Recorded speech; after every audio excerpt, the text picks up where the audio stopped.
Mom's Fit Life here, and today I want to show you one of my favorite exercises, but it also happens to be super underrated, the Serratus press. It looks simple, it's a tiny range of motion, but it's easily one of the best moves for improving shoulder stability, core connection, and even giving your pelvic floor some extra added support. Okay, the Serratus press works a muscle called, you guessed it, the serratus anterior to be specific.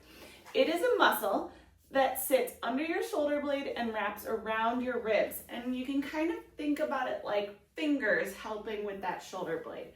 When it's strong, it keeps your shoulder blades stable and connected to your core. And they need to work together to have good posture and strength. And a lot of times, moms lose this connection during pregnancy or even postpartum, or both, especially with all of the lifting, the feeding, and the carrying that we do as moms, especially in those early stages.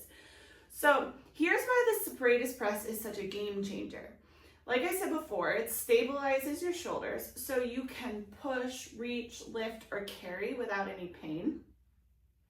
Number two, it's going to help your core and your pelvic floor work together because the Serratus actually connects your ribs, which are part of that same pressure system, and can enable the core and the pelvic floor to work as they're supposed to.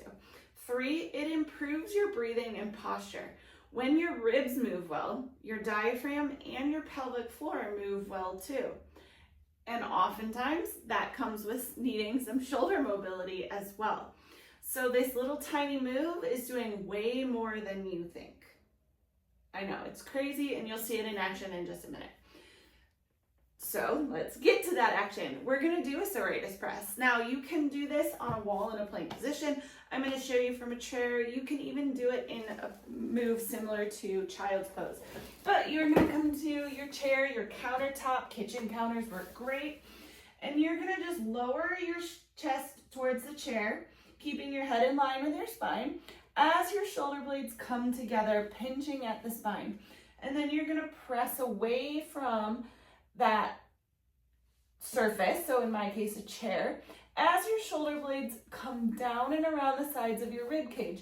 You don't want to be rounding through that upper back, and then you're just lower and lift, thinking about making sure the shoulders don't come up towards the ears, and you're really truly feeling those shoulder blades glide on your rib cage. Again, versus just kind of throwing yourself down with your head or rounding through that upper back. And you really want to feel the movement happen underneath that armpit. So as you push away from your surface, you're going to push through those armpits and really try and get those shoulder blades to move and glide. Okay? You don't want to feel your neck working. You do not want to feel anything in the back. This is all your Serratus doing its job. Okay? So that's where you should feel it while you're doing this move. Again, it's not a huge range of motion, so don't try and force it. Ideally, you want to start with 2 or 3 sets of, maybe 10 to 12 reps and focus on slow control. You can even pair it with your breathing.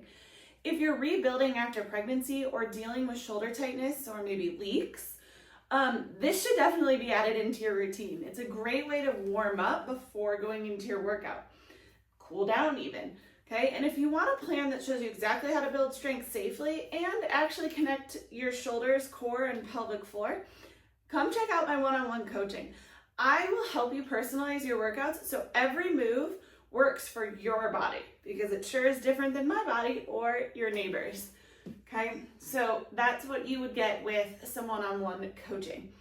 Thank you so much for watching, and don't forget to like, subscribe, and share this with another mom who could probably use some shoulder and core love and care. And I'll see you guys next time.